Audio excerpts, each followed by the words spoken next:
Thank you, Carl.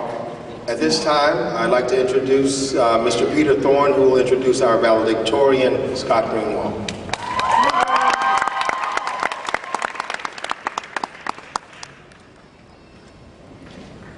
Good afternoon.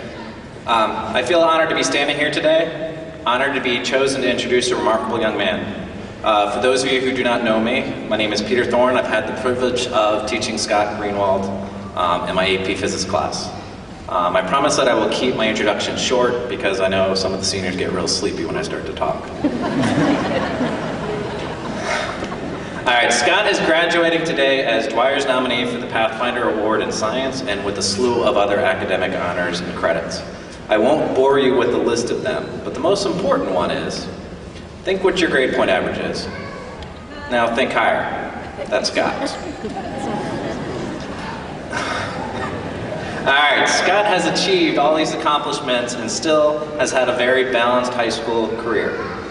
If you have a half hour, ask Scott to explain the proper way to throw a curveball. He will impress you with his knowledge of finger placement, seam angles, angle release, and the angular rotation of the ball, which I always assumed that a pitcher was just told how to hold the ball and the throwing motion, not the physics behind it. Scott, it is your disposition, confidence, and hard work that has made you one of my finest students and also very deserving of this great honor to be Dwyer's valedictorian. Your passionate interest in the pursuit of a variety of subjects truly testifies to your remarkable character and drive. I also have a lot in common with Scott. Well, not organizational skills, but I also have a brother, an older brother that I'm smarter than. Just kidding, On this momentous day, I say thank you to your parents for trusting your education to the faculty and staff of William T. Dwyer High School, and to you, Scott, for just being you. So without further ado, here's Scott Greenwald, your valedictorian.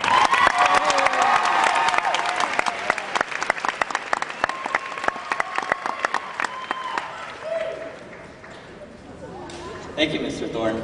And Doug, don't listen to him. Faculty members, distinguished guests, family, friends, and most importantly, fellow graduates, we finally made it.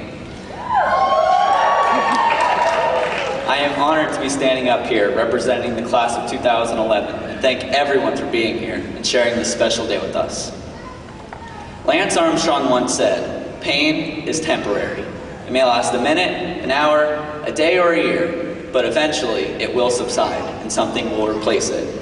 If I quit, however, it lasts forever." I'm proud to say that none of us quit, and today is the day to celebrate that accomplishment. We could have easily given in to that deadly disease all seniors eventually get. You know what I'm talking about, senioritis, but we didn't. When Lance Armstrong said this quote, he was referring to himself and how he didn't quit cycling even though he had cancer. But I think this quote fits perfectly with our scenario as well.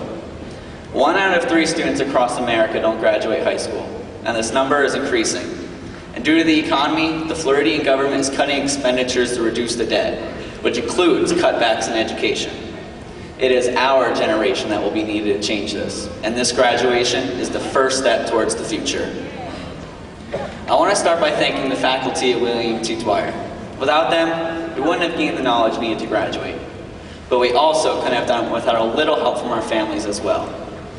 All of us have different relationships with our families, and I'm lucky enough to have an outstanding one. So I want to dedicate this speech to not just my mom and dad, but to my brother, grandparents, aunts, and uncles. I couldn't have done it without you. As I look back on the past 4 years, one word comes to my mind: unforgettable. Starting from day 1 of freshman year right up to this moment. So let's take a trip down memory lane. 9th grade.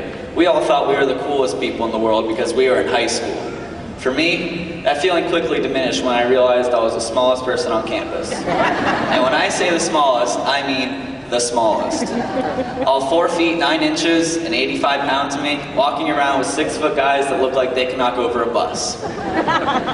Now you know why you see only a freshman running to class. It isn't because they'll be late, because they're scared someone will crush them because they didn't see them when they were walking. My broken nose, Ryan Gillespie. Baseball didn't help either.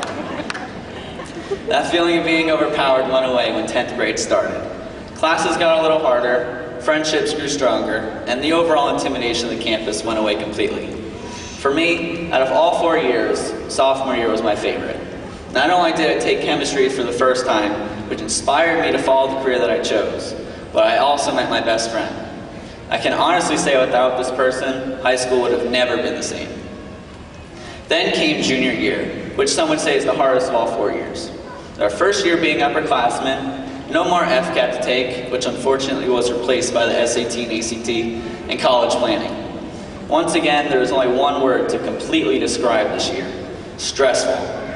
Having tests or quizzes every day, plus a substantial amount of homework, with after-school activities and meetings, equals late nights with no sleeping. And then, the most anticipated year of our lives so far, senior year. Everyone says how awesome senior year is, but in reality, it wasn't much different than previous ones. It wasn't until prom night that I truly grasped that I'll be graduating soon. The past 2 weeks have been incredible with senior activities, awards nights, and now graduation. All of you better be going to Project Graduation tonight for one last fun memory with the best senior class in Dwyer history. It is an honor to attend Dwyer. How many seniors across the country can say out of their 4 years of high school, 3 state championships were won in 3 different sports? How many can say that their football and basketball teams played on national television on ESPN? And how many can say that their teams were consistently ranked, not only statewide, but nationally? If I had to guess, only one, and that's Dwyer. If you are a member of any of these state championship teams, please stand up so we can applaud you.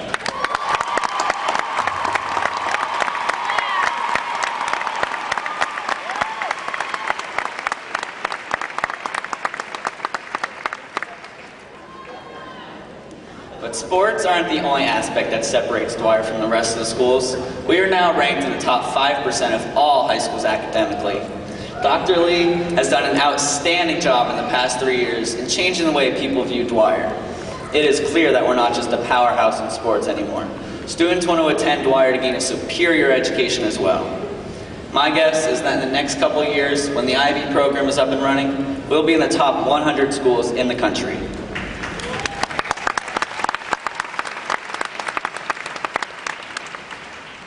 It's a bittersweet moment to know that after tonight, there is no more Dwyer in my life. We are all onto bigger and better things, whether that's continuing our education in college or entering the workforce. As we prepare to leave, we must use the knowledge and experience we gained here at Dwyer to pursue our future. Dr. Seuss demonstrates this in a short poem. You have brains in your head, you have feet in your shoes. You can steer yourself in any direction you choose. You're on your own, and you know what you know. You are the guy who will decide where to go. Dr. Seuss says it all in this poem. For our entire lives, everything has been given to us. Food, shelter, and education. But now, it is our time to shine. We all have the capability to achieve success in the future, but that will only happen if we push ourselves to our limits. We control our future, not our families, not our friends, and not the government. We do. Just remember, the future starts today, not tomorrow. Again, let me say what an honor it is to be representing the class of 2011. The best is yet to come, and I wish you all the best of luck.